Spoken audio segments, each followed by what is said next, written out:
Let's try that again. Good evening. Good evening. It's good to see everybody here. My name is David Andrews. I'm president of the Democrat Men's Club of Buncombe County. We're just so happy that you're all here tonight. This forum, we hope, will be very productive for you. In order to facilitate this, we've invited Mark Starling of 570 Radio. He's got that radio voice that won't put you to sleep like mine will. So we've invited him here. He's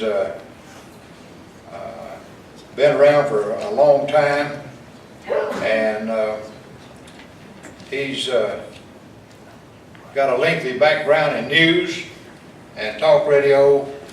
If I remember correctly, he started his career in Lakeland, Florida, and he's worked in New York, Virginia, and I think he's ended up in the right spot now because he's in Asheville, North Carolina. So this will be a good spot for him to retire in one day. I'm just kidding, of course. But anyway, we've asked him if he would moderate this and present the questions to the candidates, and that keeps me out of it. So, Mark, if you come on up, we'd appreciate you.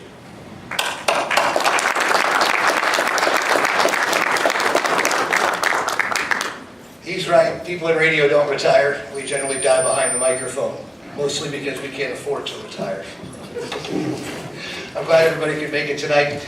We're going to go in alphabetical order. Each candidate is going to get 2 minutes for an opening statement. Then we'll have questions for each. Each candidate will answer every question. They'll get 3 minutes to do so, and we'll try to make it all the way through here with no issues. Gentlemen, you guys ready?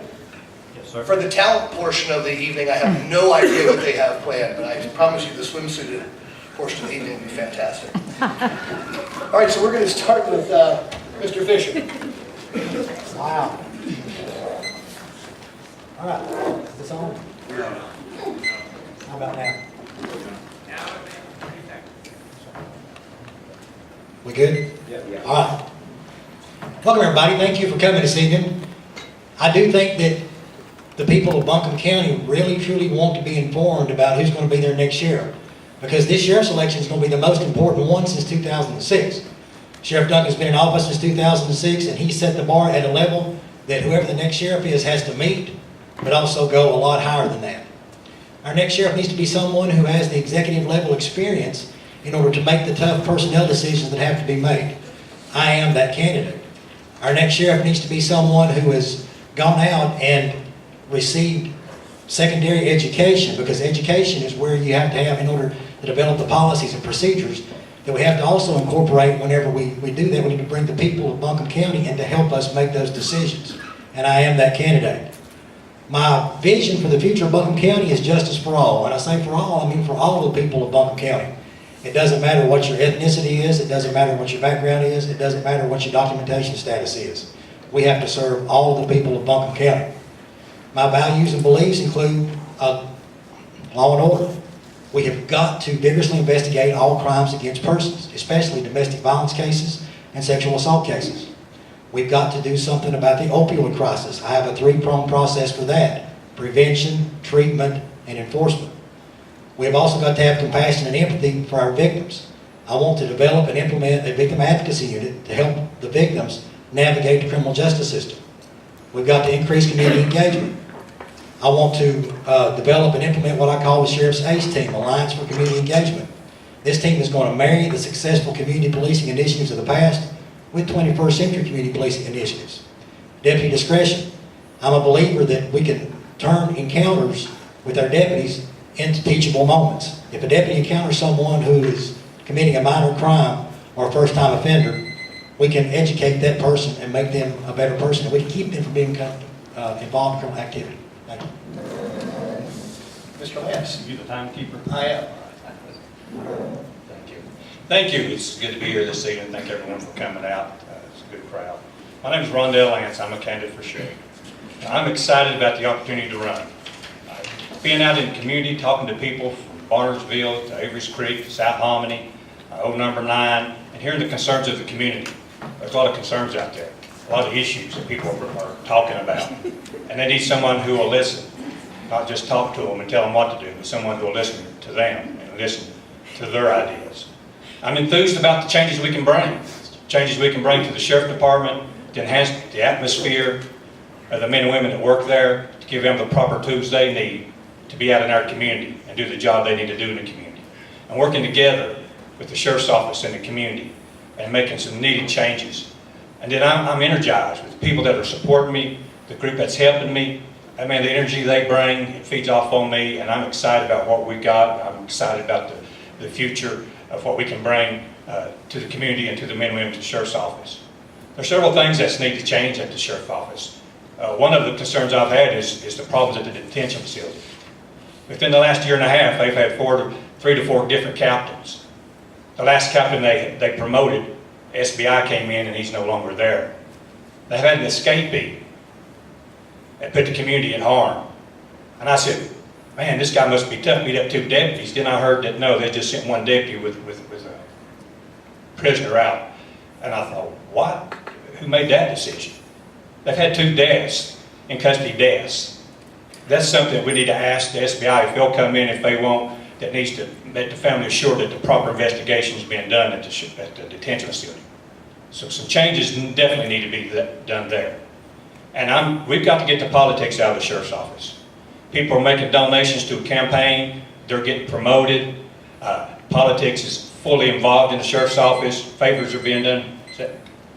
Oh, wow, that went by quick. Thank you, I'm sorry. All right. Good evening.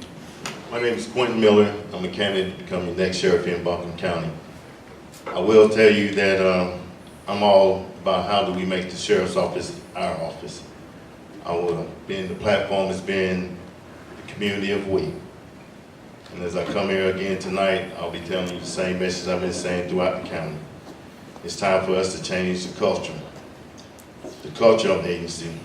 We must make it where we are not thinking about being warriors. We must become guardians, not intimidators, but protectors, and get out of the mindset of us versus them to a community of we.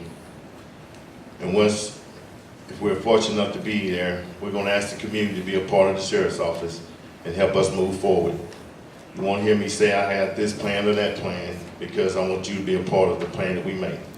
And we make a plan, then we'll move forward with that plan once again as a county, as one unit. So just remember that we must do this together, and we must believe that we are the community of we, and that means that you, each one of you, will have a decision on May 8th. A very important decision.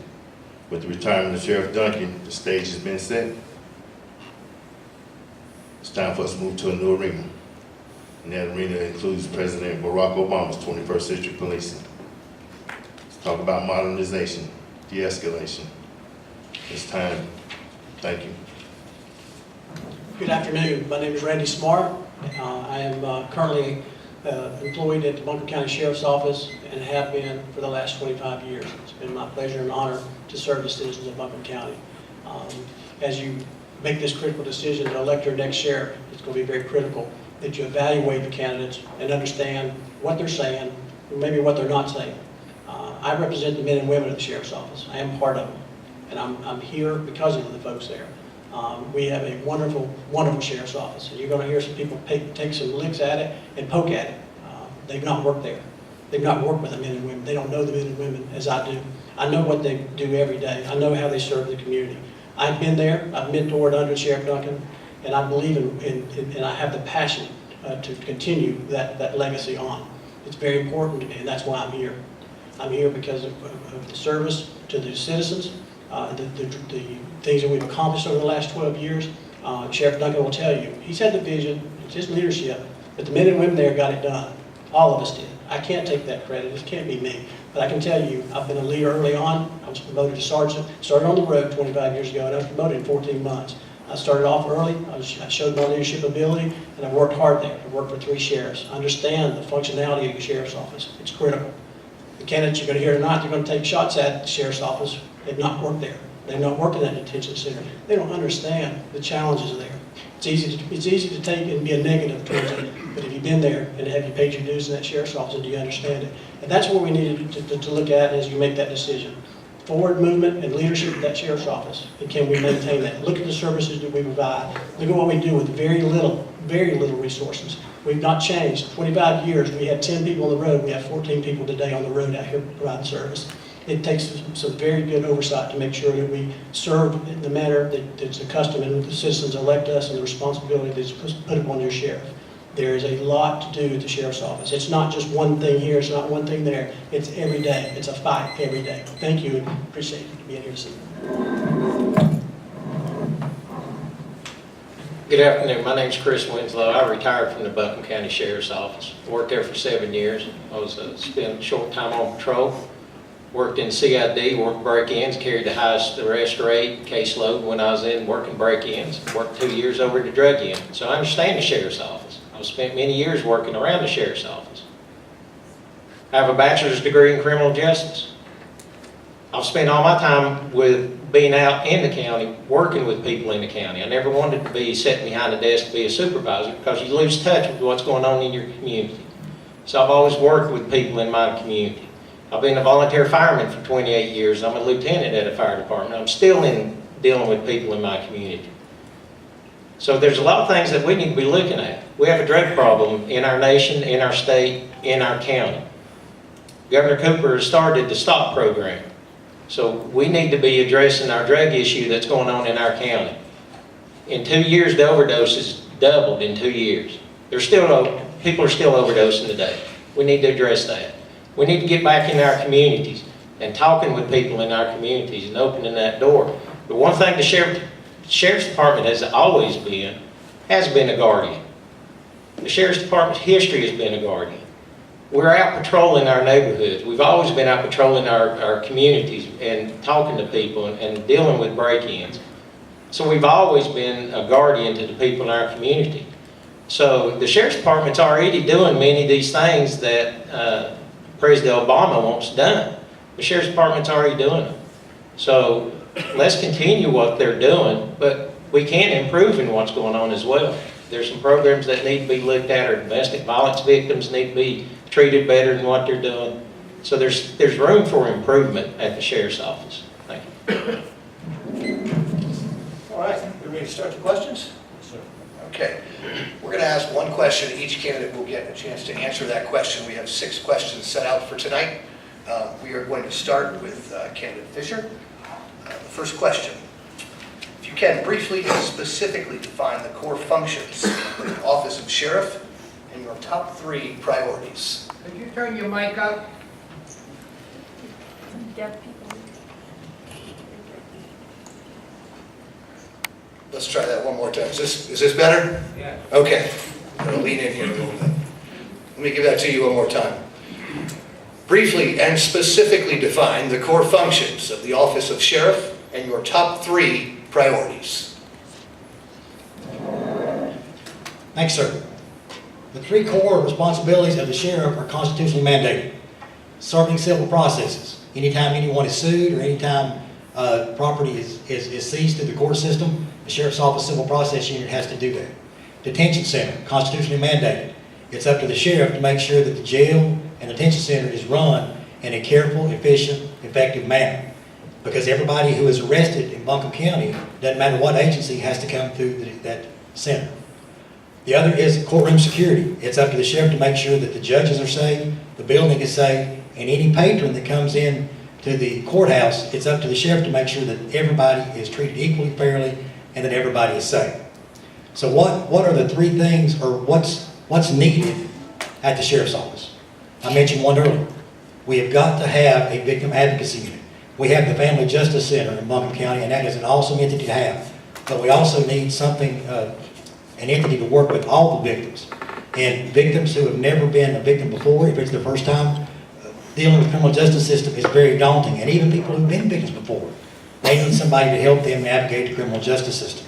The next is the opioid issue. As I said before, I have a three-pronged process. Prevention. We've got to start working with the families and get back into schools to teach our youth the dangers of these drugs. Treatment. We've got to partner and collaborate with treatment centers, recovery centers, support groups in order to make sure that the folks who are suffering from addiction get the treatment that they need. And last is enforcement. Anyone who is profiting from the sale of these illegal substances, we've got to vigorously investigate and work with the DA's office to prosecute those folks. The other thing is, I think that we need to increase the diversity among the command staff and the leadership of the Buncombe County Sheriff's Office. It's been my experience that whenever people who are living in our communities see people who look like them in command and leadership roles, we can rebuild the trust between our communities and law enforcement all over the county. It's also been my experience that whenever it comes time to recruit folks, again, if people see people that look like them in leadership roles, they say, that's the agency that I want to come work for. And I think that we can do that. I have a plan for that as we move forward for the future of Buncombe County. 30 seconds? I talked too fast. I just think that Buncombe County is in a place, we're in a transition. And what I mean by transition is we are right at the point of becoming the best Buncombe County, the best county in North Carolina. But in order to do that, we do have to have some positive change. We do have to have some progressive change, and that's where we need to go. My vision of justice for all is the plan to do it, and my values and beliefs that I bring to the Sheriff's Office is how we're going to do that. Thank you. Thank you. As Darrell described, we all know the constitutional and the state requirements for the court. Can't hear you. As Darrell described, we all understand the core purpose of the Sheriff Department as laid out by the Constitution.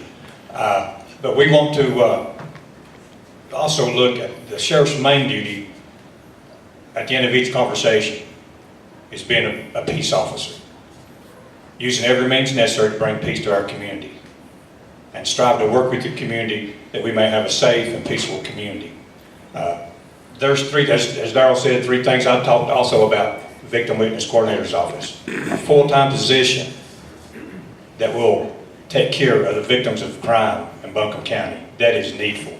Our victims so many times are left behind and overlooked and left wondering about the whole system. We need to have someone in place that their only job is to take care of the victims. Drugs. I know the effects of drugs that's hit my family, but also legislators that are putting programs in place. But as a sheriff, I've been out, I've talked to several businesses within the last week. We're finding needles in our parking lot.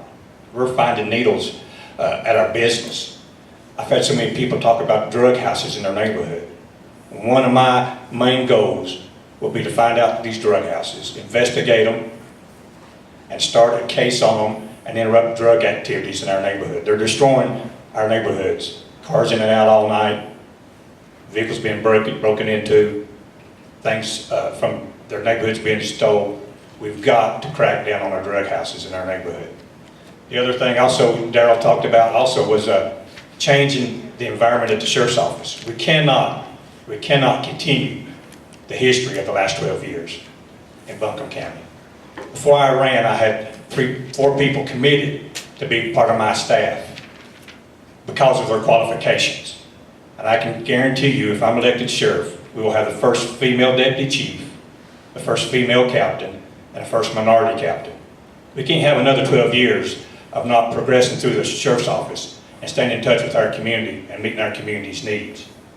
And the atmosphere, as I mentioned before, you've got to be judged on your qualifications, not on how much money you gave to a campaign, not how much your family gave to a campaign, not who your political friends are. People I'm talking to, the hardworking men and women that I've had met with today had dirt under their fingernails, their shirts were dirty, their shoes were muddy. That's the people that's concerned, that's coming to me and said, we've got to have some changes at the Sheriff's Office. We're not pleased with what's happening, or we're not pleased with what's going on. I worked the Sheriff's Office 3 years. Darrell worked the Sheriff's Office.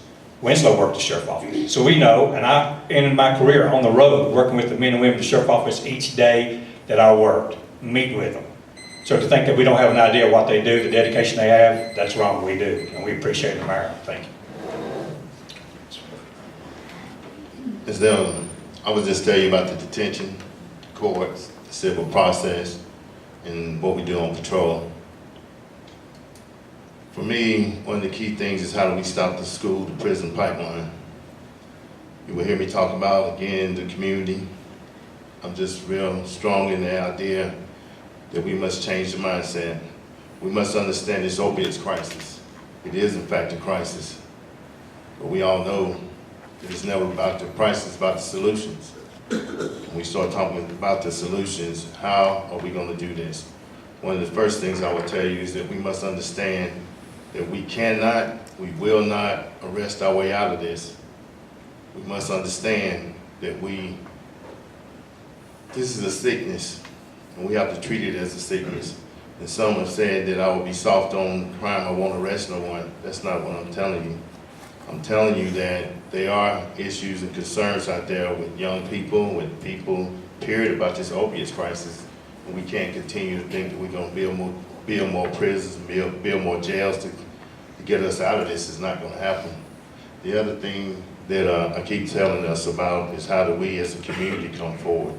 There's a lot of issues and different things we can work at, but let me just say this for the record. Sheriff Duncan has done well. He brought us from a long way. I would like to see us enhance some of the programs that he started. We talked about the COPS program.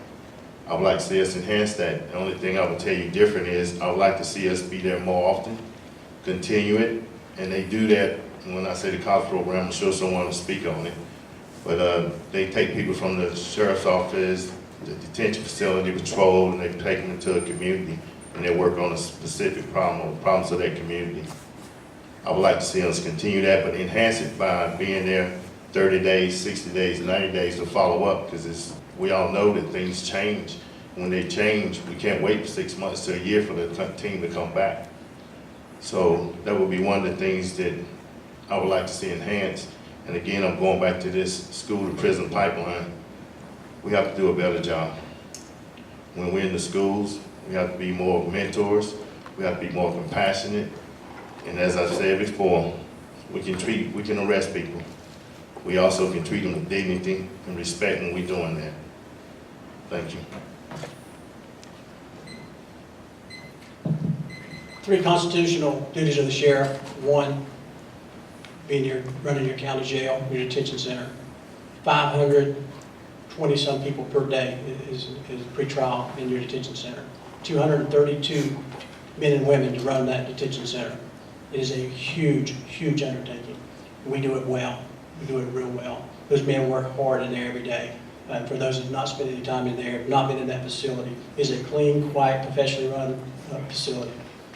We do all we can in regards to the services of mental evaluations, medical evaluations. Sometimes that's the only evaluations folks get. What a model that is. It has to be done in your detention center. But we're there. There's a lot of folks that suffer with mental disorder that come through there. We try to screen, we try to evaluate them, we try to get them lined up, get them out of there, and get them some outpatient treatment. Your sheriff doesn't have to do that, but that's the right thing to do. That's what you elect him to do. Folks that come in there, they have issues and problems, and we're there to support them the best we can. It's not the perfect place to be, but again, it's a big part of what your sheriff does. Your civil process unit, serving papers, working with the court system. It's a big deal. It's a large undertaking as well. And it has to be done properly and correctly. It has to be managed. The monies has to be done and received and done in a proper way. Those are timed papers. Attorneys and processors are all waiting on that. It has to be done, and we do a good job in that in regards to that. And your courthouse security is huge. Not everyone coming to that building are there to go into courts, but the courts and courtrooms is part of the sheriff's responsibility. But so is that facility, and so is the other county buildings there that we work very hard to keep safe and secure. And so when we talk about that and we look at the 3 things that are priorities to me, is one priority to me, and that's why I'm running, is the stability of your sheriff's office. Continue to move forward. All the things we've done very well, good job, and there's more to do. We won't be backing up, we'll be moving forward. We're not coming in, we're not changing, we're not breaking things down, we're not coming in with these ideas that we don't know will or won't work. We're there, we're engaging, we're going to be held responsible by the people that elect us to your sheriff. We talk about changing things at the sheriff's office. Think about that.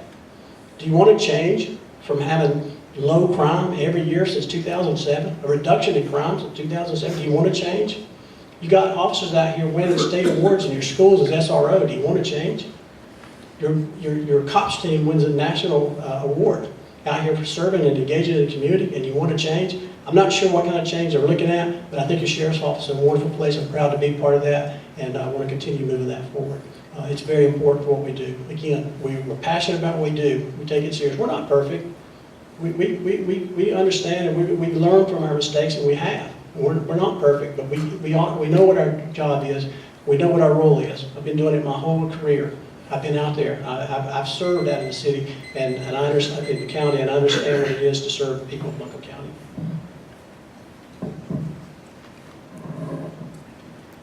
I could just sit here and refer to everybody else, but the sheriff's responsibility is courtroom security, jail, and civil process. And also, if you look under Chapter 162 of the North Carolina General Statute, you'll see in there where it clearly defines other things. What's required of the sheriff when he leaves, what's required of the sheriff when a new sheriff coming in, the bond that's required, and then also addresses those three subjects. So the civil process is time. There's so many days to get these papers served. Civil process is the fastest way for your sheriff to get sued. And if they're not served in a timely manner, if they're not served properly, if they're not handled correctly, then that just opens your sheriff's office up for a lawsuit. And the sheriff's office has done a good job of this, as all sheriff's office does. The jail is, they currently keep inmates locked down for long periods of time. And when you have issues with mental health and you're in the jail and you're locked down for long periods of time, that just compounds the problem. That adds to the problem.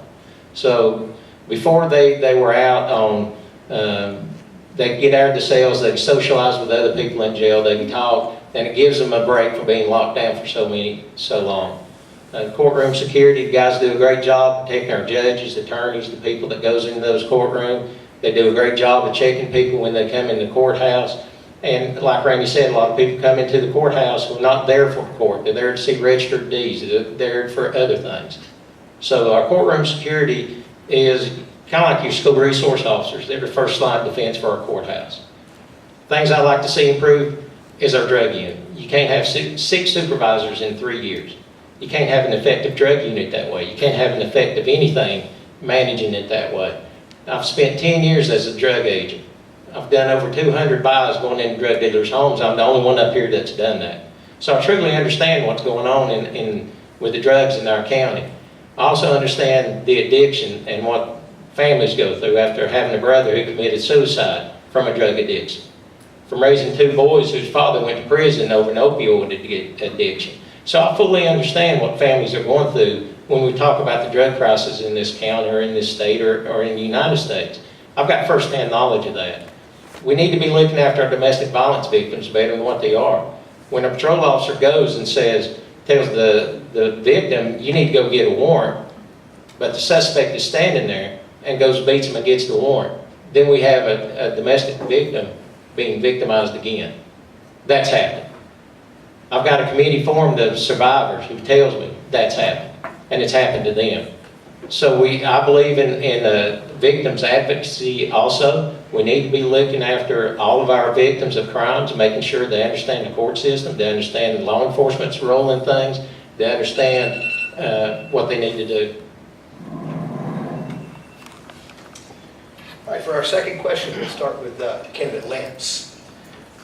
What do you feel is the appropriate budget size for the Sheriff's Department, and identify areas in the budget where you feel money could be cut, remain the same, or increased?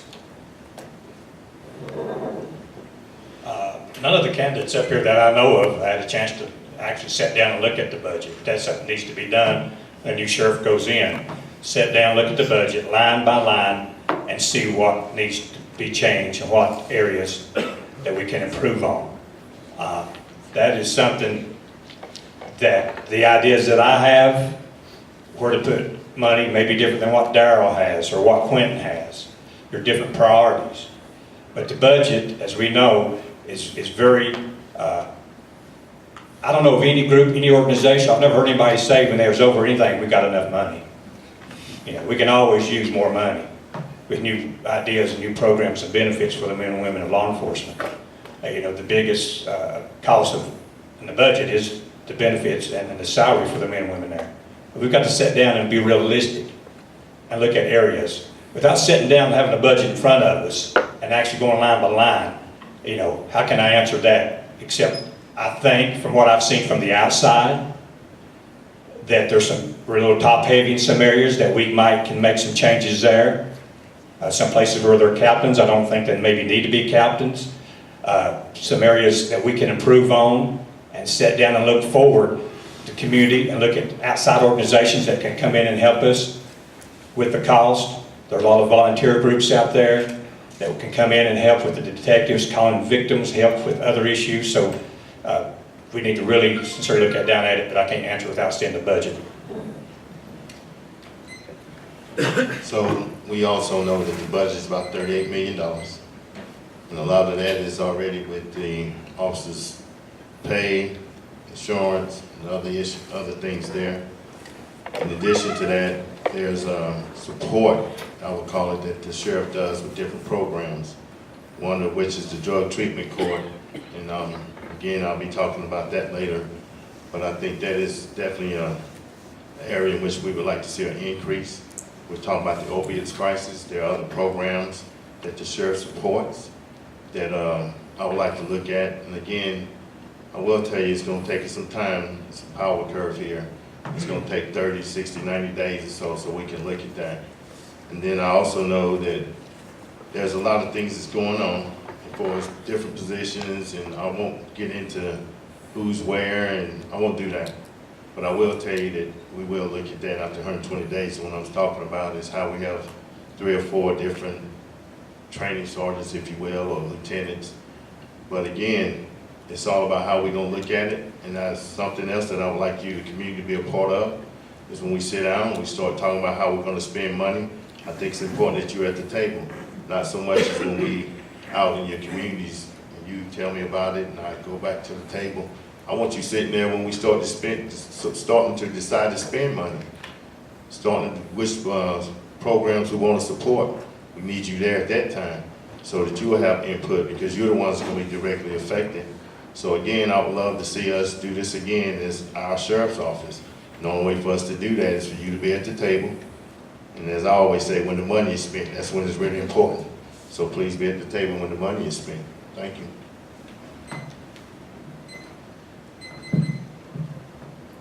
The sheriff's office budget is going to be right just under $40 million is what you're looking at for the budget. 85% of that is what it costs to pay the men and women to come to work. That's the biggest part of your budget. And that's where it's critical when you talk about hiring, firing, and bringing people in and adding things to the sheriff's office. That's where you're going to spend a lot of money. And that's where you have a lot of issues, and that's a lot of concerns when you present that to your county commissioners. Is what is the need for those resources, and can you justify them? It's very expensive. And so keep that in mind when you hear people going to add this group and that group and something over here. It's very, very hard to do. We have, under Sheriff Duncan, he has reduced the command staff quite a bit. He's cut it about as far as you can cut it and still have the correct oversight in regards to the divisions that it takes to oversee the operations of the sheriff's office, because what those divisions do is critical, very critical. And that's something the sheriff has to manage through his people. And he's got to have good people there to do it and make sure that that happens. And make sure that the outcome to the citizens that we serve is meeting the expectations of the citizens. So when we talk about the budget, again, a lot of it is the cost of bringing the men and women to work. And then the rest of it is obviously equipment, cars, vehicles, things that need to be done. We do a great deal. We do a lot of stuff, and we put a lot back into the community. And again, this is through our drug forfeiture and seizure accounts. That's something that we the opportunity, and we can seize that money. We utilize that money to put back in, and that's tax money that's not having to be spent. And we utilize it in programs through the courts. We do that through vehicles.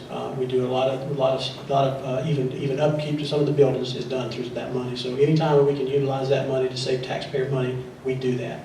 And we try to keep that money at hand, and we always kind of keep a little in the bank to make sure in case something comes up that we can cover the needs of the citizens.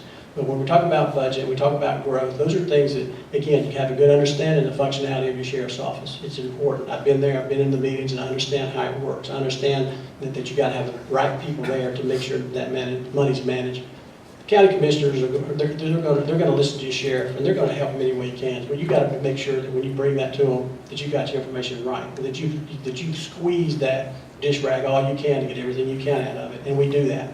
We do that very well. When you look at what we do, the amount of folks that we have, the amount of work that gets done, and then the positive things that have happened at the sheriff's office, I think we're in a pretty good place. So when you talk about that, we are experiencing a big growth in Buncombe County. Hopefully that will bring some tax base in, but again, that we have to manage that through calls for service and see how that's affected it, and make sure that we have enough officers out there to cover it, and also the safety of our officers. Do we have enough folks there to protect one another and have people to get to each other in a timely manner? And so we work very hard to balance that.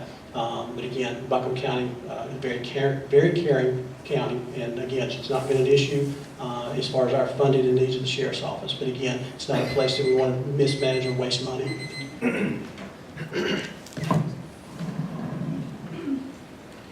I agree, a large part of the budget goes to equipment, pay, benefits and things like that. But I've looked at the sheriff's department budget, I've seen it. Right off the top, there's $300,000 going to waste. You've got 3 sergeants, a captain, and a lieutenant in training.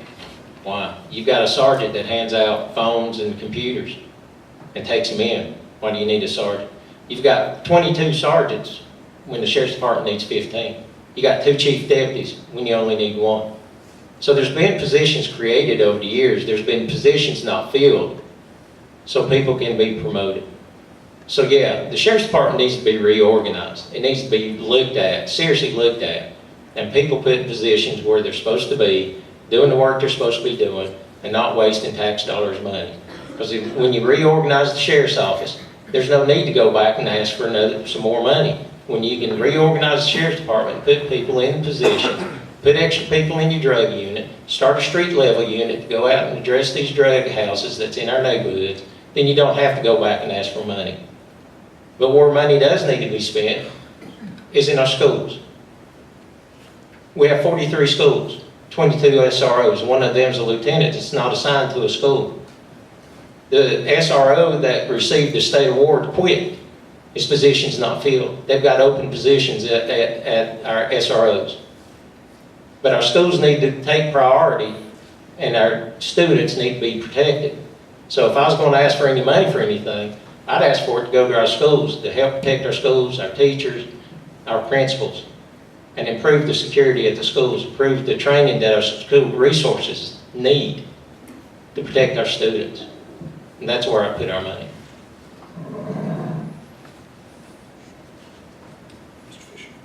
All right, thank you. I felt like I was looking through that thing, so I took it away. Sorry about that. Actually, the budget of the sheriff's office has increased over the years. I'm not saying it's a bad thing, I'm just saying that it has increased. In fiscal year 2016, the budget was about $34 million. Currently, it's about $38 million. Now, as they've said, about 84 to 85% of that is for the personnel, salaries and benefits. So that only leaves about 15% for operational expenses. And the things that we need to use for operational expenses are cars, uniforms, and video cameras. We all have seen the importance of the video cameras lately. Now, the expense for the video cameras itself is not actually the cameras. It's the storage space that you need in order to maintain all of the videos. That is extremely expensive. I don't know exactly what service company that we use. That may be something that we might be able to look at. Everything that is part of the operations budget, you have line items. If you're running short in one line item, it's been my experience, based on the education that I've had and experience that I've had as a captain of the National Police Department, that you can move money from one line item to another. Now, whenever it comes to the end of year, you look at those line items, and if you need to add money to that, that's when you ask for it. But you have to ask the governing body for that, because you're spending the people's money of Buncombe County. We've all seen just how important that is lately. So in order to make sure that we are utilizing the funds properly, you've heard me talk about, I want to develop and implement a victim advocacy unit. I want to develop and implement an ACE team, Alliance for Community Engagement. I think I can do that by looking at the current personnel that are there, looking at the current budget, and I can reallocate personnel to fill those positions. Now, the detention center makes up the largest majority of the sheriff's office budget, both personnel and operations. I want to take a look at that to see if there's any way that we can streamline those items. I don't know if we can do it through contracting out companies or if we can do it better in-house. Until I sit down and take a look at everything, I just don't know. But there is ample opportunity in order to take a look at the money that's there. And it's been my experience that whenever you sit down with not just folks from the sheriff's office, but folks from the county, and also bring experts in from our communities to look at these things, and we can determine exactly where the money can be spent best. Now, looking at salaries and benefits, what I have noticed is that there are some positions that are making more than other people in those same positions. I definitely want to take a look at that to see exactly what's going on there. Now, it might have been a merit increase, or it might be a justified increase. I just don't know until I sit down and actually talk to the folks. Budget is extremely important. Something else we need to make sure that we're working toward is school safety. Talking to several teachers and students, they want to make sure that their environment is safe, but they don't want to feel like that they are in terminal lockdown. So we need to try to work with the school system. I want to put together a task team. That's time. Thank you very much.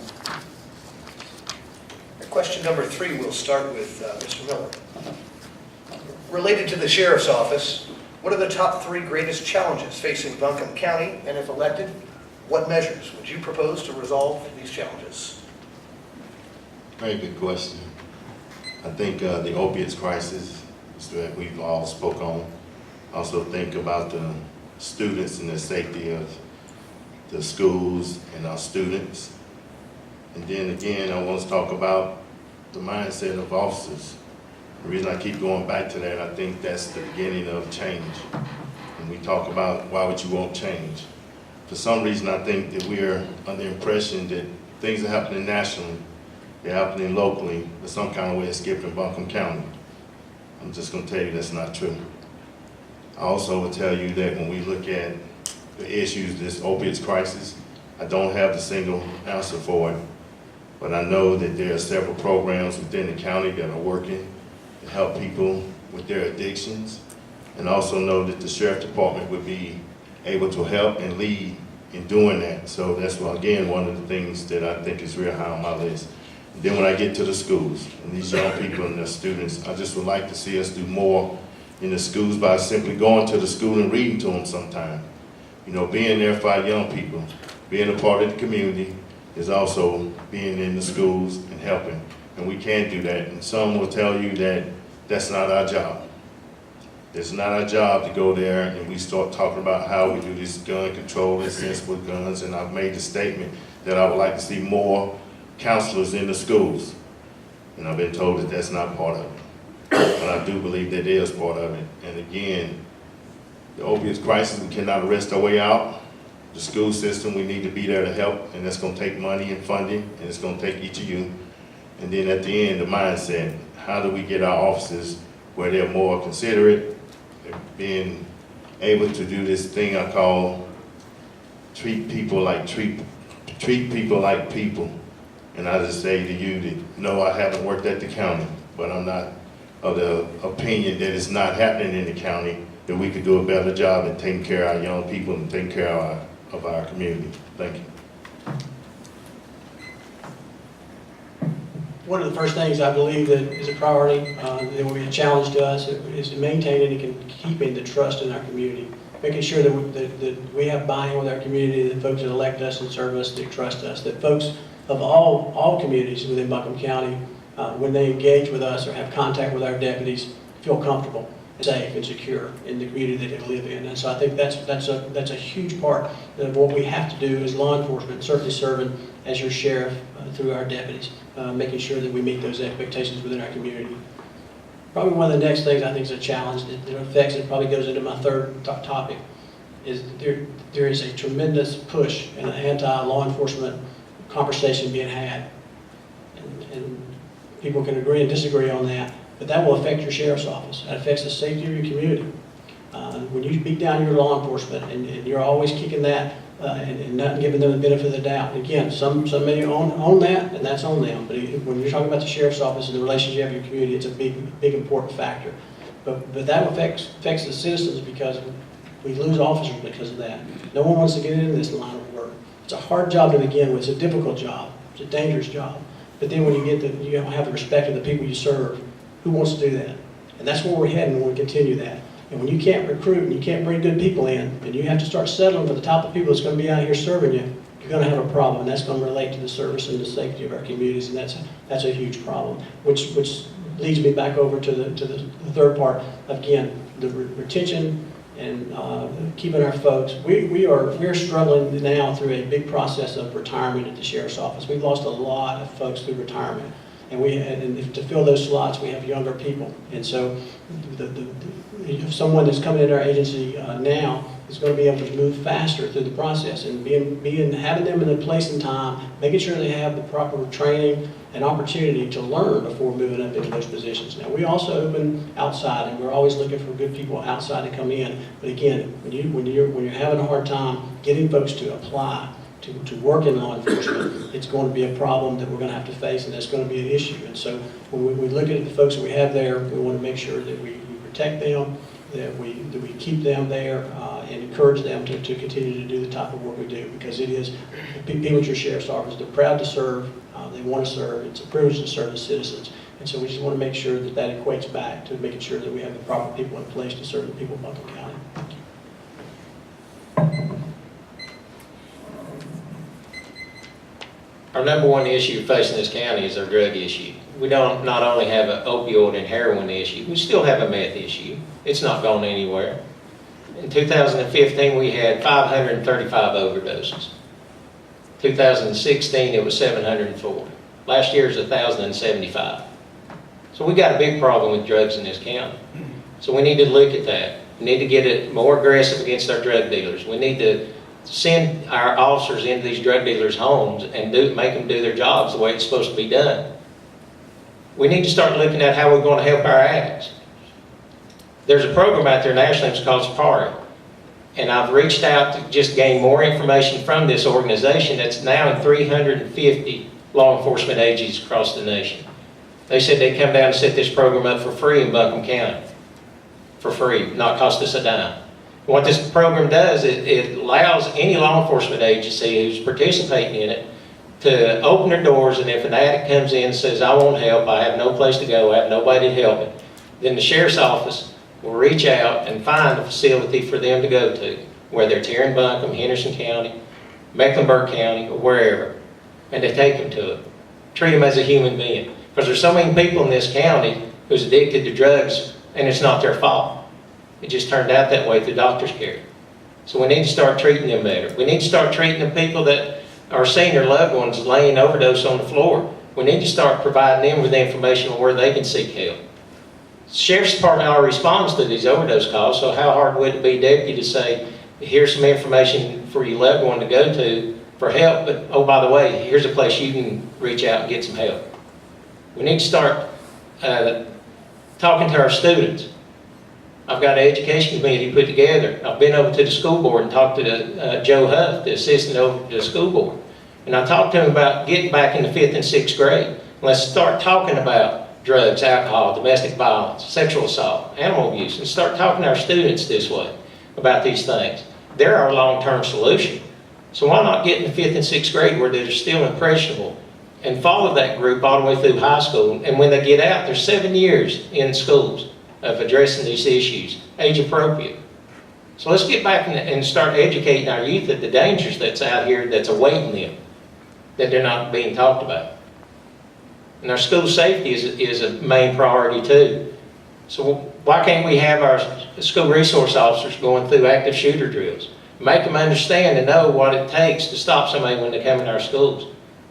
Have them understand how many rooms is in the hallway or on the floor. How long does it take to get from one side of the school to the other? Why not can't put some cameras in the hallways and common areas where if there is something going on in our schools, then somebody's watching real time and can see what's going on. My wife has that same alarm in the morning. Yes, I do.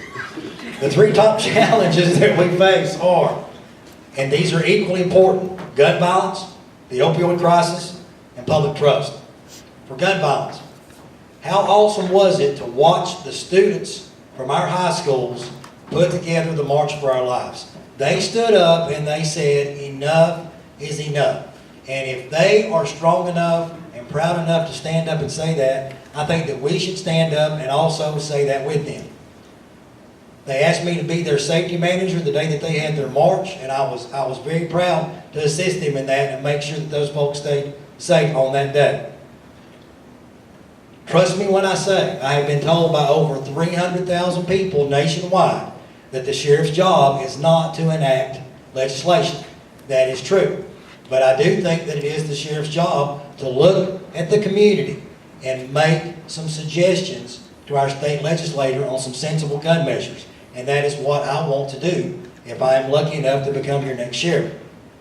Because we have a problem. Just this past week alone, we had 4 homicides. Now you might say, well, that was in the city, that wasn't in the county. Doesn't matter. These folks live in our communities, and it doesn't matter what jurisdiction that they live in, we have got to do whatever we can in order to make these folks safe. I was recently introduced to a concept called community gun locker. So what is that? If a family is in crisis, as sheriff, if they will call me or call one of my deputies, if they are in crisis and they want a safe place to keep those firearms until the crisis is over, I think that we should step up and do that for them. When the crisis is over, then we can give those weapons back, but only if the family feels safe. The opioid crisis, you've heard me say what my 3-pronged process is for that. Prevention, treatment, and enforcement. One thing that I would like to see, PARTY is a great program, we need to bring that here. There's also another program, LEAD, Law Enforcement Assistive Diversion. If someone who is suffering from addiction gets the strength and say, I have this drug, but I don't want to do it, I want somebody to come get it. If they'll call us, we'll go get it, we'll destroy it for them, and we will not charge that person. Again, if somebody's strong enough to stand up and say that, we should also step up and help them. The public trust. We've heard Quentin talk about going from warrior to guardian. This is how I look at it. We need to go from an arrest and incarcerate philosophy to a true protect and serve.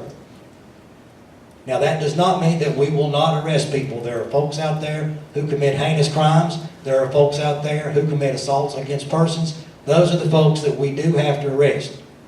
But the other folks, if we can utilize discretion, and again, if we can keep folks from becoming involved in criminal activity, I think that's a win-win for all of society. Thank you. Thank you.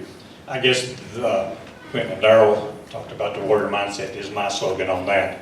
In a training that I've taken, tactical communications, and I guess probably most officers up here work with judo.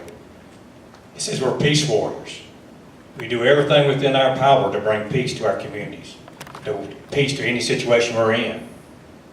But there's times, as law enforcement, we have to step into that warrior phase. Now, warrior is not a bad term. A warrior is someone that calculates their move, calculates the best way for victory. So don't let warrior term be as a bad term. You need warriors at times. But our main goal is to be peace officers. And we'll strive all within our power to bring peace to any situation we're in. But be assured when you're at home and you need a warrior there, their warrior will be there to take control and try to, as much as we can, to bring peace as soon as we have to do what has to be done.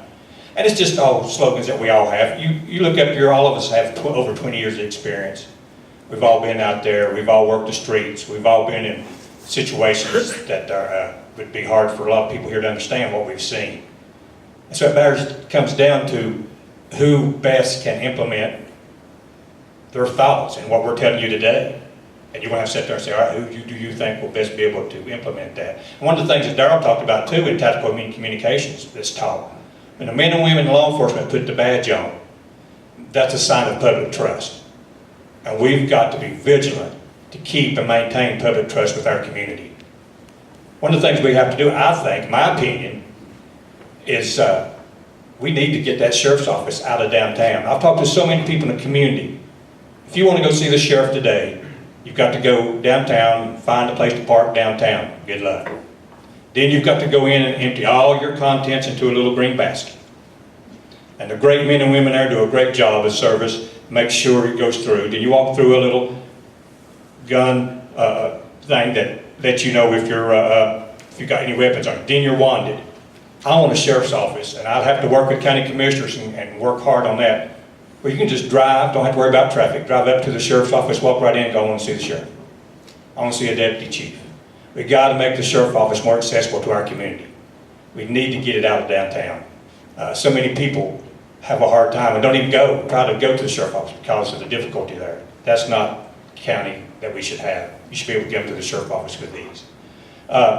Also, we need the morale at the sheriff's office.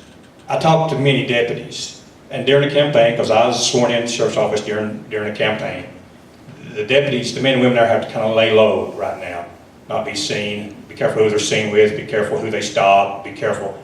And I've talked to a lot of them that the morale is low right now at the sheriff's office. And they say we need change. And so I think I'm going to bring a positive change there. All right, question number 4, we'll start with Mr. Smart. Technology is constantly changing and advancing. What technological advances would you like to bring and introduce to the Buncombe County Sheriff's Department? Buncombe County's been very fortunate that we've been on the cutting edge of technology. We've come a long way with the technology that we have, the ability for us to be able to process everything electronically. It's fast, it's quick.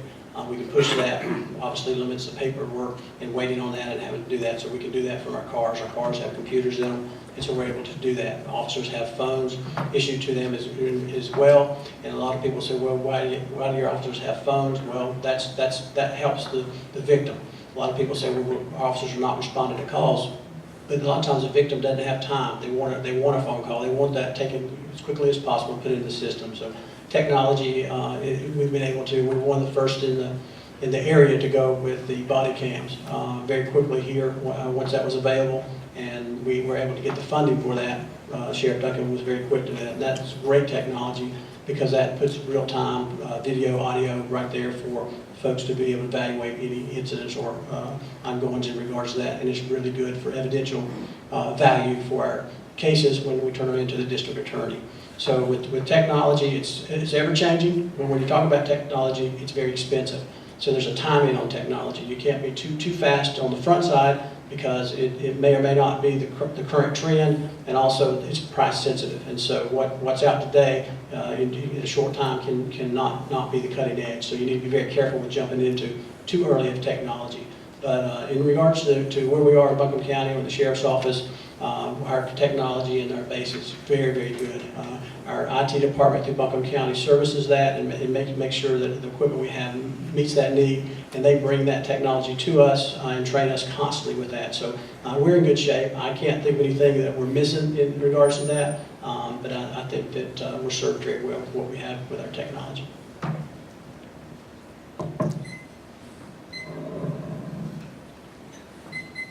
The sheriff's department is good on their technology. Technology is kind of like your cell phone. You get one today and it's outdated tomorrow. So it's hard to keep up with it, but the sheriff's department is paperless. Everything, I agree with Randy, everything is done on computer. Everything's sent over to the DA's office through the computer. Paper is becoming a thing of the past. Computers are in the cars. Patrol officers can take them out, carry them into buildings with them, in the sheriff's office. They can do work on their computers wherever they're at. Detectives have got computers that they can take out into the field with them. I carried mine every day out in the field, did work on my computer out in the field. Everybody has cell phones. We've got body cams. One thing I would like to see is cameras in the cars. Because a lot of times patrol officers get in chases and cause accidents, and it's good to know whether or not it was their fault or not. So I'd like to see technology in the cars improve a little bit by putting cameras in the cars. So that would be great. But all in all, the sheriff's department is kind of like the police department. They stay up on top of technology, and it is expensive. It does cost a lot of money to do these things. And I would have to agree with Randy that you can't jump into something real quick because things change. You want to make sure that when you're spending the budget on new things, that you do your research and you understand what's out there and you buy the best quality that you can for the budget that you have. Sure, there's a lot of things out there that would be great for the sheriff's department to have, but financially, there's no way, there's no money in the budget to buy some of these gadgets and toys that they talk about and you see on TV. It's not like on TV, we can't have everything. But the sheriff's department has done good. The sheriff's done good by keeping the department up on technology and where it's at. So I would like to see cameras in the car, though. That would help on a lot of issues with the patrol officers and their driving.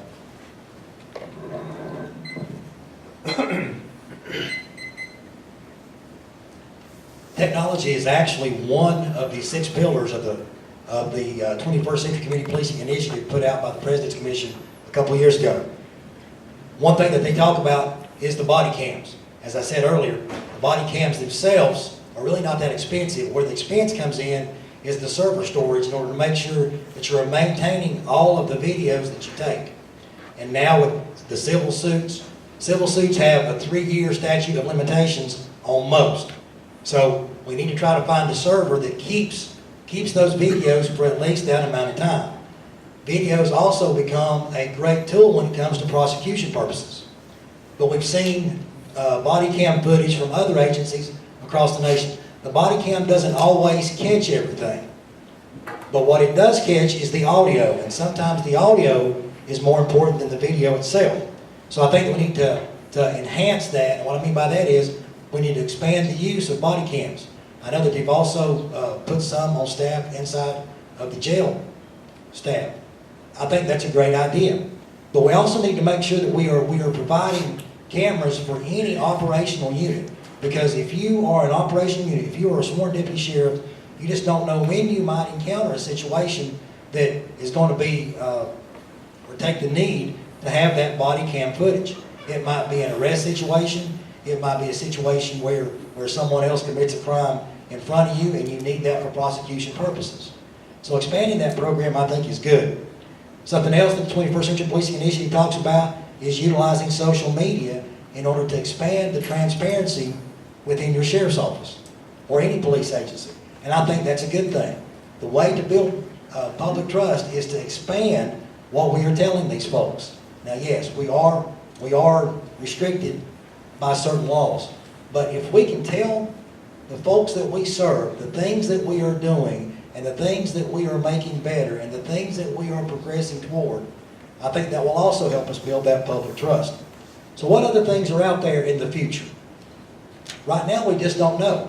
But we need to be open to the potential for new technology to come out, and we need to also try to find ways to fund that. One way to fund that may be through grants. I would also like if we can procure someone as a grant writer. I do know that the Sheriff's Office currently has a budget line item for grants. When they get grants, that goes into that line item. That's a great tool to have, because we don't want just the people in Buncombe County to have to pay for things. If we can get a grant and pay for advanced technology, I think that's a good thing. Those are the things that we need to work toward in order to improve technology. Our cell phones, we have a handheld computer now, basically. If we can utilize that, we might be able to reduce the need for the laptop computers in the car. Again, that's something we need to look at as far as technology use. Thank you. Thank you. Since I started, there have been tremendous advances made in the technology. Most of us, when we started, and they'd call and tell you to call the office, I worked West Asheville. You try to find a payphone that didn't have blood or something on it, and you'd have to call the office. We call in a tag, and you'd have to wait sometimes for it to come back. Man, with the computers now, you run a tag, it lets me know if you've got license, if you don't have license, if you're a carry conceal holder, last time you was stopped by somebody in the county, in the city, last time you was charged with something, it even lets us know if you pawned something. Man, the wealth of information that these officers have in their computers in their car has changed law enforcement. We can even pull up your house where you're at, and the map will drive, show us exactly where you live. We'll pull up a picture of your house. Now, some civil libertarians may have some issues with that, but it is a great tool for law enforcement, and it has really advanced. But as president of the FOP, every other year we go to the national conference, which is just in Nashville. Next year we go to New Orleans. And every year we go, there's an area as bigger than the size of the Asheville Civic Center with vendors side by side with police technology. Buy mine, this is a newer, better thing. So you've got to be physically responsible, as they said. Make sure what you're getting, because there are people making a killing off of police technology. It's like the tasers. They give you a taser. Now they require, which Taser loves, that you have to requalify every year and use 2 tasers to do that. That's more money in their pocket. So there's a lot of people making money off of technology. So we got to be sure that it's something that we really need and can really help us. The cameras, I know I've been through several meetings here recently. There are new technologies coming as far as drug test kits, as far as DWI detection, alcohol detection. But that's one area of law enforcement all across our nation is on top of the technology part of it. It's each day you get a police magazine, there's some new technology come along. And it's tried out by departments. And you see, does it work? Will it work here in Buncombe County? Will it work for the city? Will it work for Wood from Weaverville? Everybody takes it. The camera, when they first come to Asheville, I was the first one to have one. I wanted to wear it every day. I wanted people to know what I did, and it got me out of trouble one time. So they're very important tools that we need in law enforcement. And the drug test kits, with all the new drugs now, with fentanyl and all this stuff, where officers can sometimes touch it and be, and they can be overdose on it. These new drug test kits that they're putting out because of that crisis is very helpful. So technology continues to grow, but law enforcement that I know of in Buncombe County have been on top of it. And every new thing that comes out, they're looking at it. Will it work for us? Is it something we need or something that we don't need? So, but it's an exciting area. And I've seen how it changed since I've been a police officer, and I'm amazed at the changes that they've done to enhance law enforcement. Thank you. The technology is there, and I will admit that I believe the sheriff's office has done a great job with it. But when I start thinking about the body cameras, I just must tell you that, yes, it's a great idea, but we also need to look at how do we make this so that it doesn't bring questions up. And what I'm talking about is how do we get this where everyone can view it if need be. And I know there's laws out there, but I think we have to examine this technology that we get. How is it going to benefit the community? How is it going to work for building the trust in the community? So when we start talking about different technologies, one of the other things that I noticed there is there's technology out there that will tell you that you as a citizen can find out what's happening in your area. And this is a way you can go online and it can tell you about the crimes that's been committed in your area, and it gives you basically an overview. So I think that would be helpful, something for the community to be able to see what's going on in your particular area. In addition to that, I would like to tell you that the communications throughout the county, because it's like different mountains and different places in the county that communications is tough, meaning the radio. And so we would also like to look at more technology and things that we could make that communication between officers in the county better. And I know that in the city they don't have that problem, but we do have a problem if we start talking with units of the county. And last but not least, I just want us to always remember that the city is in the county. And so let's not talk about separation, let's talk about how we do this thing together. Thank you. We're already back at the beginning again, aren't we? Okay, this is for Mr. Winslow. If elected, how would you reach out and form relationships with residents of Buncombe County, including the outlying areas? Communications is the #1 thing that the Sheriff's Department needs to be doing. We have a huge lack of trust within the people in our county. We have a huge lack of communication with the people in our county. When you look at people who live in Sandy Mush, and then people that live down in Garin Creek and Broad River, you're talking about 2 different sets of problems. So we've got to bring people together and have, as Quentin says, a meaningful conversation about what's going on in their community. We need to have people come to the Sheriff's Department and sit down and talk about what's going on in their neighborhoods and what's going on in Pisgah Forge, out on Pisgah Highway in Barnersville. If we don't open the doors of communication and invite people from the community to come in and sit down and talk about what's going on in your community, then we're not going to get anywhere. I'd like to see committees at the Sheriff's Office that will sit down and advise on what needs to be done when an officer does something wrong. Have them informed on what policy and procedure is at the Sheriff's Department. Let them sit down and talk about it. Have different communities from Asheville, Woodfin, Black Mountain, or wherever Have different people on that community, no matter if you're black, white, yellow, green, or red, male or female. Put everybody in a room together and discuss the problems that they're having with the sheriff's department so we can work it out. Because if we don't have an open line of communication, then nothing's going to change. If we don't sit down and discuss what's going on in your neighborhood, nothing's going to change. I'd like to see a group be involved in hiring and promotion. Remove the sheriff from that completely, even though the sheriff has the right to fire anybody at will anytime he wants to, and jerk their certification anytime they want to. But I'd like to see a committee put together and have an honest hiring process. Have officers sit through a board, have them go through a physical training, and have them do different things, and have that committee say, this is number one, this is number two, and let's go with what the committee says. Let's remove the sheriff from that responsibility. And do the same thing with the promotional process. Have a committee from the community to come in and sit on the board and go through the promotional process.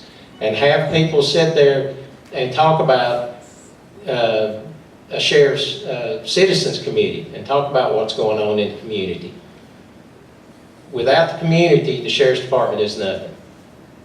Without the community, law enforcement is nothing. Because we're supposed to look out for people in the community.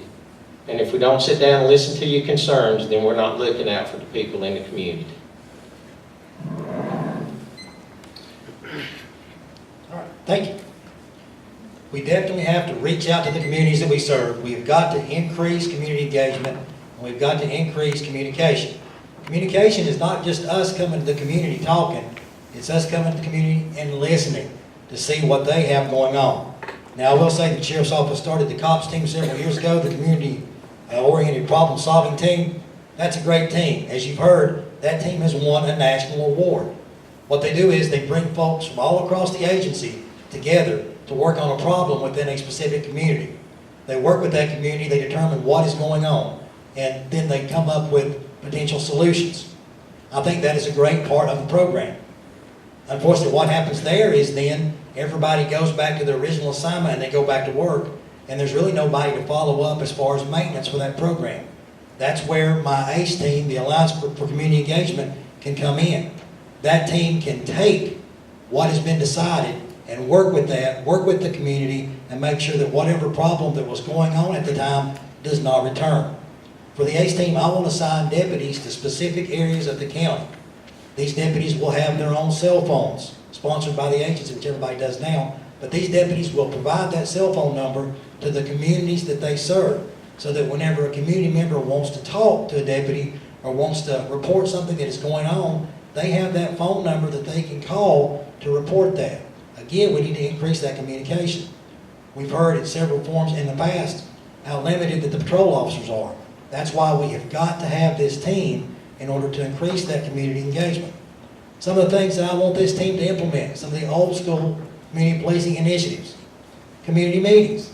Let's go out to where the people live. It doesn't matter where they live, whether it's Sandy Mush, Broad River, just outside of the city limits, Inca Candler, wherever they live, let's go to where they live and let's have these community meetings so that these folks can tell us what is going on. Homeland Security developed a good program a couple years ago. If you see something, say something. I want to add another term to that. If you see something or if you know something, please say something. Our community that can then call these deputies and say, hey, I think this is going on. I saw this suspicious vehicle, and then we can follow up on it. And we can take some of the heat off of the patrol officers who are out there every single day going as hard as they can to make sure to answer all the calls for service in the county. Other old school community policing initiatives, Community Watch. I know that we do have some in the county, but I'd like to see that greatly expanded. Whatever we do as far as community engagement, we've got to make sure that we are involving the community that we serve. Because Buncombe County is becoming as diverse a community as the city of Asheville is or has been. And we've got to take that into account.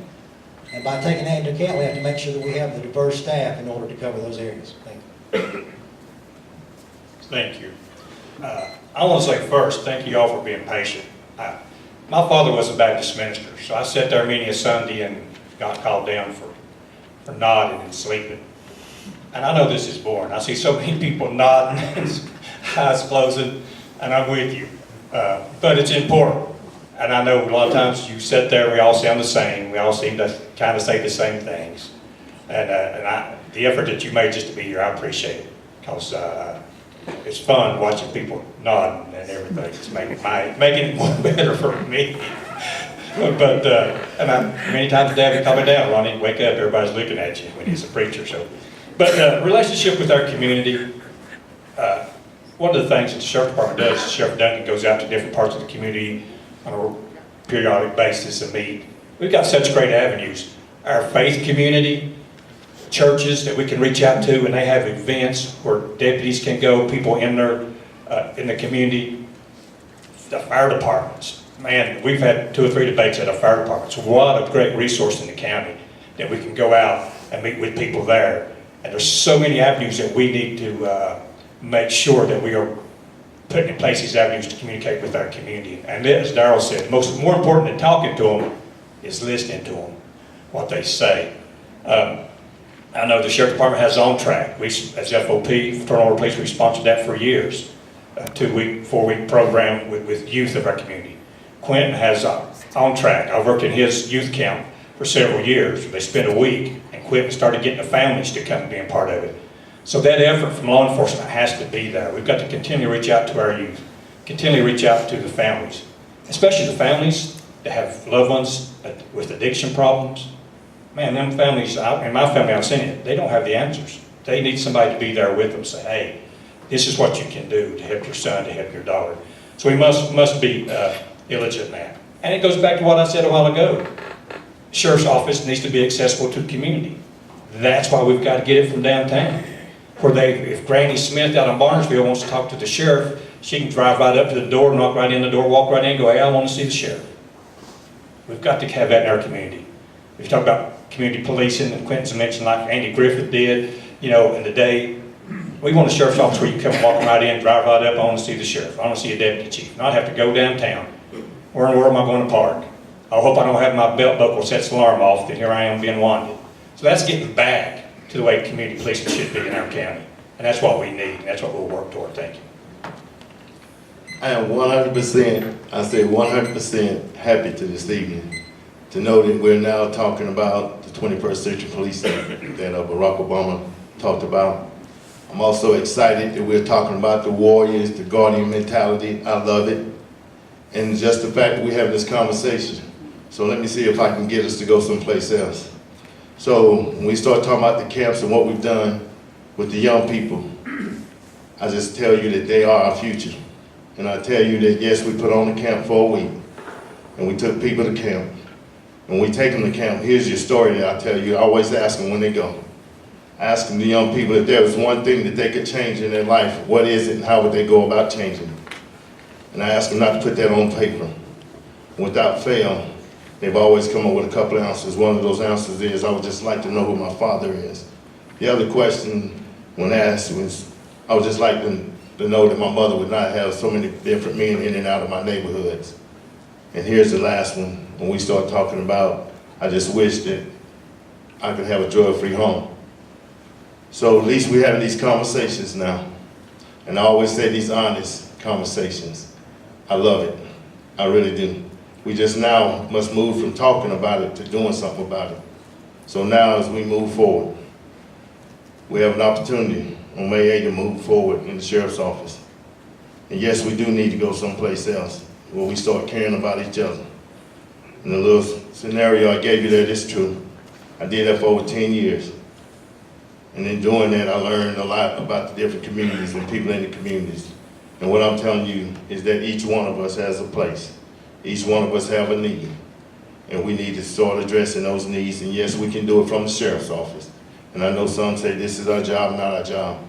Caring about people is always our job. It's each and every one of our jobs. So again, I'm really happy. I'm happy to know that we're talking about this 21st century policing. Thank you.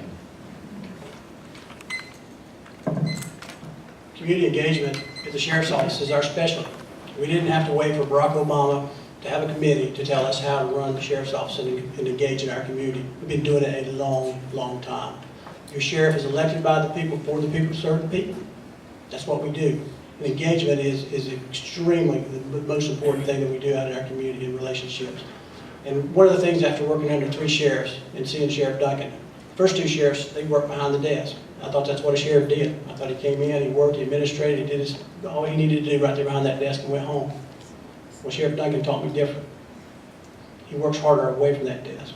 He showed me the value of being out in the community, meeting the people, understanding their needs, making sure that the Sheriff's Department serves those needs.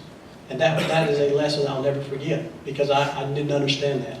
But we have done so many things out in the community. Again, you've heard, yes, we did win a national award for our cops team. That is something that the sheriff put in. But we don't go into the community and have a cops team and pull out. All members of a cops team, when we pull that together for that group, they go through community policing or community problem solving training. The first 8 hours that they're together, they learn what that means, what to do, and how to engage the community to do that. So all of our officers that go through that have processed through, and they've had that training. So yes, they do pull out, and we go into another part of the community, and we listen to those folks, and we understand those problems and issues, and we do all we can to resolve those. But the officers that are left there that serve and respond to calls, they're problem solvers, and that's what they do. We don't just go out and do law enforcement activities. We do just as much social work out in the community. Our officers do all kinds of things that they problem solve every day. I had an officer come in one day, and it's such a story that sticks in my mind. He come in and says, "Guess what I just did?" And I said, "What's that?" He said, "I went out on a call, and a lady wanted me to change her light on the front porch." I said, "Elderly lady, it's a problem. It's an issue. It's a big deal to her." That's what we do out in the community. That's what your deputies are out here doing every day. Yes, there's law enforcement things, but again, we're out there. People have needs. They have no one to call, and they call law enforcement, and they expect us to come and solve their problem. If we can't solve it, we're going to figure out how, who, and what we can engage, and how we can get them the service to do that. And that's the huge part of what we do. We have all kinds of programs. One of the other programs that's really important to me is you don't hear a lot of talk about is senior citizens. They kind of get left out. They've worked hard, they've been a huge part of our world, and then you don't hear a lot about it. We have 169 senior citizens that we reach out to from the sheriff's office every week to give them a phone call, to make sure they're okay, to make sure they're taking their medicine. They have no family. That is a huge problem. We need to expand that. There's more need with that. We work with the ESS. We try to find those folks and get them engaged in that program. If they don't answer the phone and there's a problem, we send an officer out there to check on them. Yes, we have some that are a little bit problematic. We have one that like to use her hearing aids. She didn't hear the phone ring, but we have to go out and check on her a little more often than some others. But it's an important thing we do, engaging in the community. It is paramount to what we do. All right, we've reached our last question of the night. Judging by the loud snoring coming from some of the sections in here, we're doing a bang-up job, aren't we? It's felt by some that federal, state, or local laws conflict with the original intent of the Constitution of the United States. Do you have concerns here, and if elected, how do you plan to enforce laws which may conflict with the Constitution of the United States? Could you repeat that one more time, Martha? It's felt by some that federal, state, and local laws conflict with the original intent of the Constitution of the United States. Do you have concerns here, and if elected, how do you plan to enforce laws which may have those conflicts? Let's start first with Mr. Fisher. Lucky you. That's a loaded question. All right.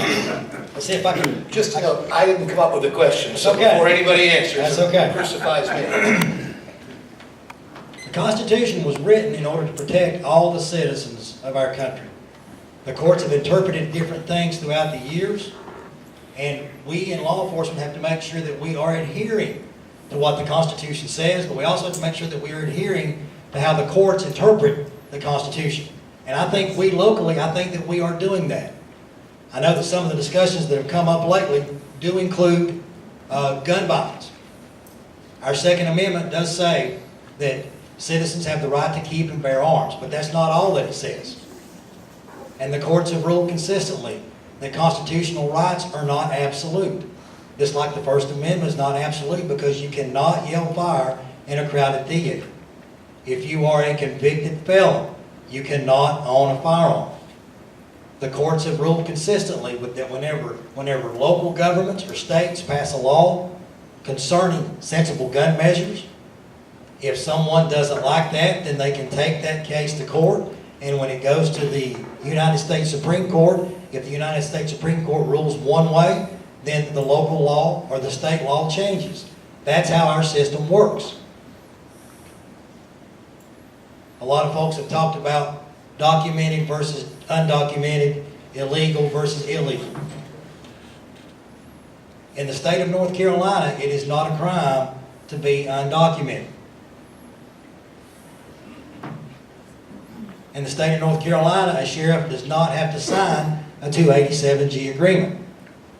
My philosophy on that is, if you are undocumented, if you have come here to this country to try to make a better life for yourself and your family, as long as you are not a criminal and you are not committing any criminal violation, it is up to me as sheriff and up to my deputies to make sure that you are protected just like everybody else in our community. If you are an individual with a firearm and you are not a legal or responsible firearm owner, I think it's up to me as sheriff to make sure that we are doing whatever the law says, whatever the courts say, in order to make our community safe. And that's what I plan on doing, starting day one as your Buncombe County Sheriff. Thank you. And I just perceived that that question was intended, and mostly whoever, I don't want to say I get into the brain, to deal with the Second Amendment and deal with the undocumented in our community. We've had those questions the last 2 or 3 debates. When you're sworn in to uphold the Constitution as sheriff. Now, as law enforcement, we are at least once or twice a year, we are trained on the new changes, the Supreme Court, the new laws that come down, what we can do that we couldn't do before, what we can do now that we couldn't do, how this ruled in this court case. It's continually changing. As officers, we are continually getting information from our departments. Supreme Court ruled this way, Supreme Court ruled that way. You've got to change, and it's changed. It seems like it changes monthly, what comes down. But I would put in the Constitution, as Darrell said, there's, the First Amendment, there's some regulations that's been implemented. The Second Amendment, there's some regulations that's been implemented. Some of it is good, some of it people agree with, some they don't. Second Amendment, one of the things that the carry conceal program, which I like, because when I stop someone, you've got to carry conceal, it lets me know on my computer, you've got to carry conceal. I know I'm dealing with someone with a gun. I know when I walk up to the car, you're supposed to tell me I've got a gun, I've got to carry conceal. But there has to be restrictions on some of it the courts have ruled, and as a sheriff, you have to uphold that. And so I hate to see anything that would infringe upon that right of the men and women of this county to bear and hold arms and have arms. But with regard to that also, they have to make rules to keep safety in mind. I mean, already this year we've had over 24 officers shot and killed. So some of the gun issues we definitely are concerned about.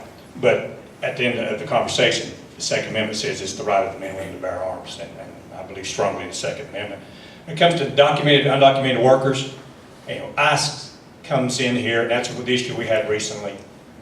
And I've talked to some people that I know through the ICE program, and they tell me when they come into the county, they come in with specific targets to pick up. They're not going out just randomly trying to find people that's undocumented. But we have got to educate our law enforcement, our community, our Hispanic community. I have talked to people in the Hispanic community, and a lot of them are afraid, a lot of them are not afraid. All depends on what community they're in. So, do we need to have a conversation with ICE? Yes, we need to understand when they're coming in and what they're about. And I've talked to some people in the Hispanic community. ICE comes in and has removed some very mean people that are taking advantage of people in our Hispanic communities. And I've sat and talked with them, we've got people that needs to be removed, MS-13. So ICE has a function to do. Our job as a sheriff is to know that function and educate our community about the job that ICE has. Thank you. Sensible gun control. Again, I've said this from the beginning, I'll say it again. I would support the 1994 ban on assault weapons. we start talking about sensible gun control, I'm not telling you that the Second Amendment does not exist, and I do support it. But I'm also telling you that there's weapons out there. I call them weapons of war. I call them weapons of destruction. And I'm not changing on that. I'm gonna stand firm on that. And when we start talking about the ICE situation, I said from the beginning again that I will not sign any agreement as the 287G, as some have said already. But I want you to understand that this ICE agreement, what we're doing is we're incarcerating people without any legal representation. We're incarcerating people indefinite. I don't know about you, but I have a problem with that. But the problem I have with that is it sounds too much like something happened a long time ago. And so I'm not going to try to change the thought process here, but I just really feel that, one, I will not sign it. And I do understand that the sheriff's office here in Baltimore County has not signed one, and they have not participated in any of the roundups, so to speak. When I say haven't participated, they have not actively been there as officers or representing the sheriff's office in arresting folks. So I will only continue that. So again, thank you. As you sheriff, you're sworn in, and you take the oath to uphold the United States Constitution and that of the state of North Carolina as well. That's what you do. We're here to make sure that the laws are enacted fairly and properly, that we serve all the people equally and fairly. If we don't pick out one or over the other, one group or one issue or some variety of that, your sheriff's got to be in the middle, he's got to be solid, he's got to be representative of the people he serves, all the people, not just a few. And so that's where your sheriff is, to make sure that we're following the law, continue to make your community safe, and making sure that all people get the services that they need in their community. And when we get into that, it's important, again, as voters, to enact and send people to legislators, lawmakers, with your voice, to pass the laws that concern you, to drive those issues if it's a concern, and make sure those people are there, and enact those laws, and that's what we do. That's the way we work in our community. And so it's very important, again, for your sheriff to make sure that he's not pandering one way or the other. He's just got to be there for all people. My personal opinion is my personal opinion. It cannot affect the way that I judge and the way that we police in our community. I can feel strongly one way or the other, as we all do. There's nothing wrong with that. But as sheriff, we follow the law. We make sure that we follow the law for all people, and all people abide by that law. That's what makes us safe. That's what keeps us together collectively as one. And so that's the other part of this is to make sure that our officers understand the law and constitutional rights of our citizens. That we make sure that we follow that when we engage with our citizens, that their rights are protected and valued.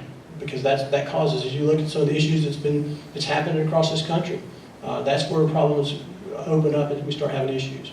Because you don't value the people you serve, and if you don't follow the laws of the Constitution, the rights of the citizens that we serve, you're going to have huge problems. And so that's where I stand, is right there as your sheriff, is to make sure that all people are served fairly and constitutionally.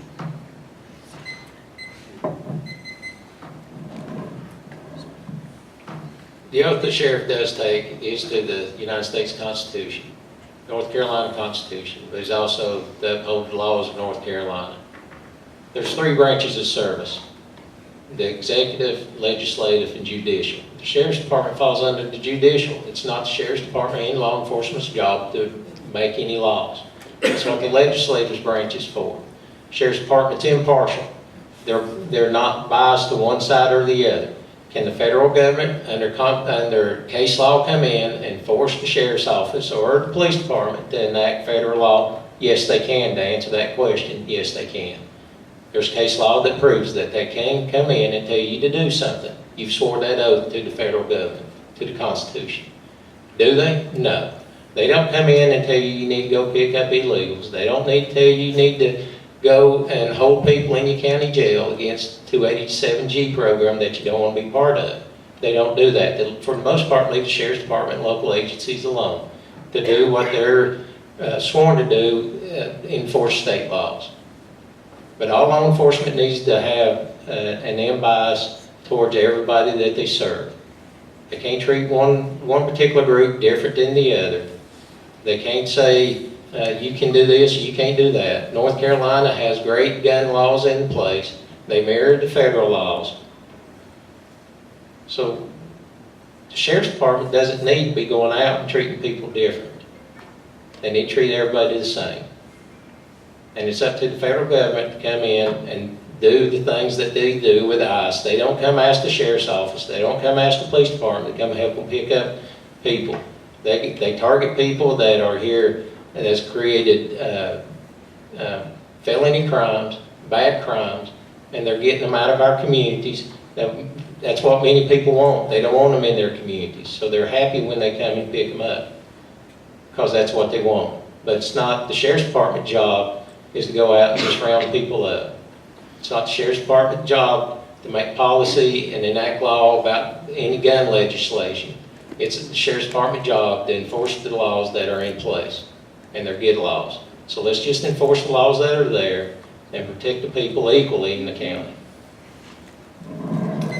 All right, each candidate is going to have 2 minutes for a closing statement. I'll start at this end of the table again, Mr. Fisher.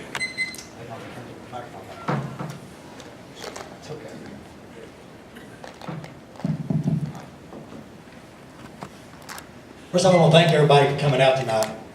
In order to make, as I stated earlier, this is the most important sheriff's election since 2006. So in order for you to make the best decision that you can make, in order for you to make the most informed decision that you can make, it is forums like this that you come to in order to hear and talk about what is going on. So whenever we're done tonight, please feel free to come up and talk to all of us. Ask us any questions that we did not answer tonight that you want answered. We'll be here. Feel free to stop and pick up any of our literature out in front, because it's that informed decision that is going to make the best choice for your next sheriff. You've heard me talk about what my education is, what my experience is, what my vision is, justice for all. If you want to know more, you can go to my website, www.rdarylfisher4sheriff.com. Or, better yet, come up and talk to us tonight. I do want to thank each of you for coming. You've been very patient. You've listened very intently, and I want you to know that I appreciate it. My name is R. Daryl Fisher, and I want to be your next Buncombe County Sheriff. Thank you. Thank you. And I think Mark's going to have this on tape. If you need this for, if you have problems sleeping at night, you can get a copy, put it on, and you go right to sleep. I meant to say this prior to, but everything you say can and will be used against you on the morning show tomorrow morning. So I appreciate Mark. He interviewed all of us on his morning show at Happy Hill Restaurant, and so done a great job. On my brochures it says people, progress, professionalism, and I intentionally put it that way. You can't have progress, you can't have professionalism if you don't put people first. We've got, as sheriff, I will put the men and women of law enforcement at the Buncombe, the dispatchers, the detention officers, all of them, the employees there. We've got to put them first, make sure they have the tools that they need, that they are treated right, they are treated fairly. There's an environment there, fair promotions, fair dealings when it comes to discipline. We've got to have that. And the community, that public trust. We've got to put our community first. That's why we do this job. That's why we up here have done it for over 20 years more, because our love and compassion for this community. Do sometimes we make mistakes? We do. Have I been called in and blessed out by, used to be my captain, lieutenant? I have a few times, yes. But we all make mistakes. Has he been called in a few times? Yes, he has. Because we're human. Sometimes our emotions get the best of us, but we strive to improve day after day. And I guarantee the sheriff's office, the men and women law enforcement in this county, they strive day after day to improve and do a good job for this community. So we've got to put them first, our community, and then we can have progress, the proper progress. Then we can have professionalism that the men and women of this community deserve. I thank you for your time. I thank you for being here. I'm excited about the future. I'm excited about what we can do and can bring if we're elected and blessed elected as sheriff of this county. And just thank you so much. And we got a booth out here on the right if you want to stop by for more information. Thank you. And free football for one more. Thank you. Thank you for being here. I must tell you, on May 8th, each of you will have a decision between several good candidates here of who will become the next sheriff here in Buncombe County. Clearly, this is an important decision, now more so than ever. As I said earlier, with the retirement of Sheriff Duncan, the stage has been set. set for us to move into a new arena. The critical question becomes, what is this new arena? I tell you, it's an opportunity. It's an opportunity for us to redefine the roles of officers moving into the 21st century. And you've heard me tell you about the mindset. And again, I've told you how that's been adopted. And some says that these things have already been starting to be accomplished. And I do agree that some have, but we got to go further. It's time for us to move to another place. And again, I've told you how great Sheriff Duncan has been, but I also tell you we got a long way to go. And now's the time. May 8th is coming soon, but they have already started early voting. So remember, a vote for we is a vote for me. Right? Vote for Quentin. Thank you. Thank you for coming this evening, and thank you for listening to us. It's been a pleasure to be here. Again, as you make the decision and look to be who's going to be your next sheriff, just pause and look at your sheriff's office and what we've done. Again, sheriff's vision. We've got wonderful people at the sheriff's office. Your sheriff's department's in a great place. They've accomplished a lot of good things in the last 12 years. We've got folks set in place, folks that have a good culture. The men and women will remain there. We'll have a seamless transition of leadership at the sheriff's office if I'm elected sheriff. That means your command staff will be there, the men and women will be there, and we'll move forward day one with no loss of service to the citizens that we serve. Again, it's one of those things I'm very, very honored. It's a privilege to have the endorsement of Sheriff Duncan. But it's not only that, he's been my mentor. I understand, I get it. He's challenged me, he's worked me hard. I've been a leader. Not everyone can be a leader. You got 400 plus men and women at your sheriff's office. You've got to lead from the top to the bottom and make sure that the outcome is what you, the citizens, expect, and we meet those expectations. I couldn't do it. I don't have the magic pill. I'm not the guy that can come in here and do it, but I can tell you there's wonderful people there. We have the support mechanisms in place. It takes us all. Sheriff Duncan will tell you that. He's worked us. He's been the visionary. He's been the driver of this.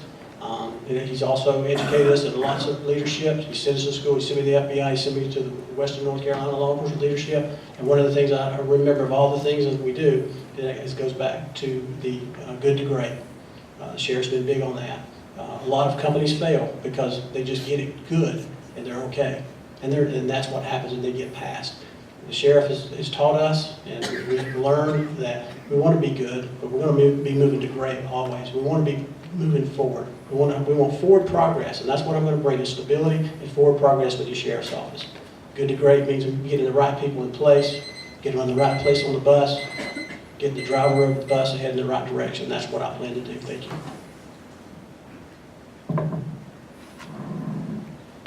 Now I think back to when Sheriff Duncan announced his retirement. One thing he said then was, it's time for a change. Well, he's right, it's time for a change. Everybody up here has good ideas. Nobody up here has said anything about interrupting services when they take office, if elected. The Sheriff's Department is going to keep running smooth. Nothing's going to change in service to the community. Nothing's going to change in how the patrol officers treat people in the community. What's going to change is some improvement. That's what's going to change. Our patrol officers are going to quit using their cell phones to do reports. They're going to show up and talk to victims. People in this county say that they've not seen the patrol officer or they've not seen a detective, and they've called and reported a break-in. That's got to change. I too have had leadership training. I chose not to be a leader because I wanted to be out in the community and help people in the community. I've been a fireman for 28 years. I'm still serving the community. So I've been out there and I've seen what these families are going through. And I understand what people are talking about throughout this community about wanting help, about wanting people to come in and answer their calls, about showing up so they can express their concerns on their house being broken into. And are they coming back? They know what I have. Will they come back? Community policing is an important thing for the sheriff's office, and we need to grow that community policing by giving everybody at the sheriff's office the training in community policing. I think we need to have a career path at the sheriff's office to where we're promoting people from within. You've got people that's taking the time to go through training, that's sitting in the jail, that's been wanting to come out, that are still working in detention center, as they see people from out of the county being hired. Why invest in your own when you don't promote your own? And how about a hand for the candidates for Buncombe County Sheriff?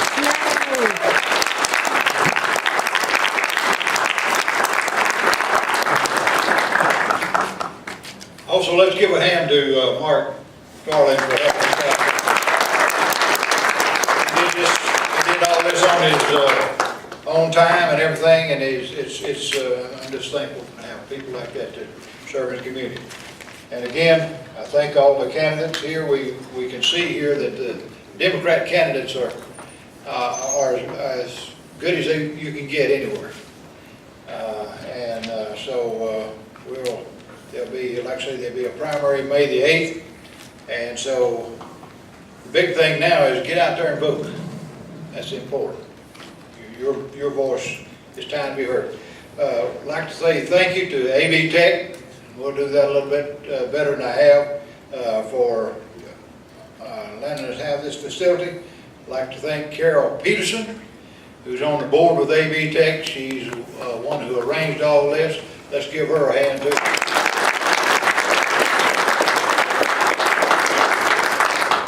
And I know you sat for a long time. You're feeling kind of square right now, or at least I was. Just no more than I was there. So anyhow, thank you for coming, and have a safe trip home.